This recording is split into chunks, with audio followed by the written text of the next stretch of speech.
अगर आप भारतीय हैं तो नदियों की पवित्रता की कहानी से अछूते नहीं होंगे। किसी भी तीर्थ स्थल चले जाइए, घर वाले ये बोलना नहीं भूलते हैं कि वहां से पवित्र जल साथ लेकर आना। भारत के हर घर के मंदिर में गंगा जल रखा मिल जाएगा, कहीं पर पूजा के लिए, कहीं पर चरणामृत में मिलाने के लिए। जीवन हो या फिर जीवन का समापन, गंगा जल की दो बूंदें सीधे स्वर्ग और मोक्ष से मिलाती हैं। वेद, पुराण, रामायण, महाभारत जैसे धार्मिक ग्रंथों में गंगा जल की पवित्रता और महिमा का वर्णन मिल जाएगा। लेकिन आज हम आपको गंगा जल नहीं, संगम के पानी की विशेषता बताने जा रहे हैं। ये बताने जा रहे हैं कि आस्था का ये संगम किस तरह से विज्ञान से सीधे तौर पर जुड़ा हुआ है। जी हाँ, प्रयागराज में महाकुंभ का भव्य आयोजन हो रहा है। अमृत स्नान पूरे हो चुके हैं, कई अखाड़े वापस लौट चुके हैं, लेकिन करोड़ों की संख्या में, जी हाँ, करोड़ों की संख्या में महाकुंभ मेला क्षेत्र में मौजूद लोग अब भी आस्था की डुबकी लगा रहे हैं। इस बीच लोग ये कोशिश कर रहे हैं कि संगम स्थल पर ही स्नान का सौभाग्य मिल जाए। लेकिन ऐसा क्या है जो इस संगम के पानी को शुद्ध बनाता है? संगम के इस जल को लेकर विज्ञान की आखिर क्या राय है, इस वीडियो में आपको तफसील से हम बताने जा रहे हैं। पिछले करीब 125 सालों से संगम का ये जल वैज्ञानिकों के लिए वो पहेली बना हुआ है जिसके बारे में कहानियां तो बहुत ज्यादा हैं, लेकिन इसके गहरे रहस्य को कोई नहीं जानता है। संगम कहें या फिर त्रिवेणी, तीन नदियों के मेल की जगह। यहाँ पर गंगा, यमुना और सरस्वती का मेल होता है।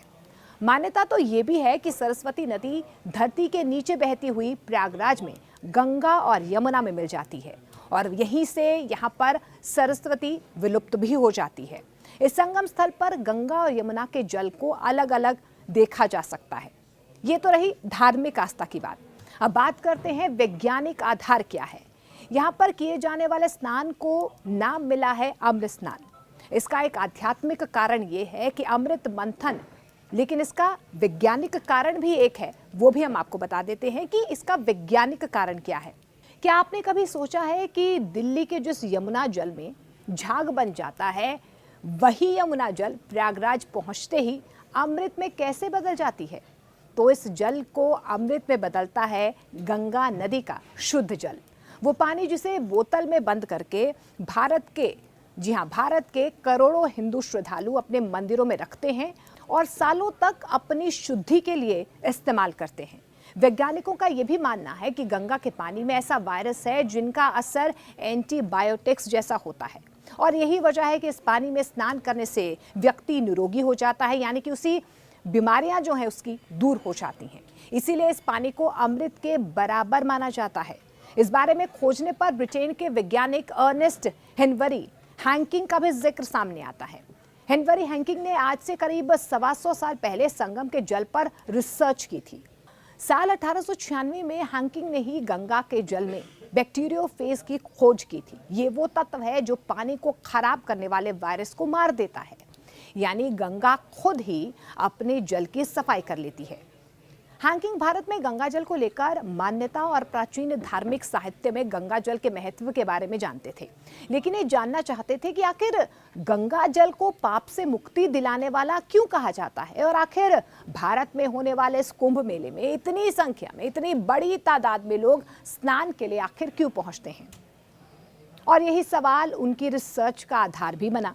अपनी रिसर्च में अर्नेस्ट हेनबरी हैंकिंग ने गंगा और यमुना नदियों के पानी में एंटीसेप्टिक तत्व की मौजूदगी की बात कही थी। उन्होंने कहा था कि भारतीय नदियों में एंटीसेप्टिक पदार्थ नदी में ही बनता है। उन्होंने ये भी कहा कि ये पानी इतना चमत्कारी है कि इस पानी को उबालने की ज़रूरत तक नहीं पड़ती है। ये पानी 3 घंटे से भी कम समय में हैज़ा जैसी जानलेवा बीमारियों को, कीटाणुओं को मार देने की क्षमता भी रखता है। खास बात तो ये है कि हैंकिंग कैम्ब्रिज और इलाहाबाद विश्वविद्यालय के फेलो भी रहे थे। उनका मत था कि गंगा यमुना के आसपास बसे इलाकों के लोगों को नदियों का पानी पीने की वजह से कभी हैजा नहीं हुआ। लेकिन सिर्फ हेनबरी ही नहीं, फ्रांसीसी वैज्ञानिक मॉजियर हर्ले ने भी इस तथ्य पर शोध किया था। वे इस जल के औषधीय गुण को जानने के बाद आश्चर्य में पड़ गए थे। दरअसल आपको बता दें कि मोक्षदायिनी कहे जाने वाले गंगा जल में उच्च ऑक्सीजन स्तर होता है। ये ऑक्सीजन स्तर दूसरी नदियों से 25% ज्यादा होता है, जिसकी वजह से ये उच्च ऑक्सीजन स्तर पानी में सूक्ष्म जीवों को पनपने नहीं देता है और यही वजह है कि गंगा का पानी सड़ता नहीं है। तो ये रहा संगम के जल में छुपा वैज्ञानिक रहस्य।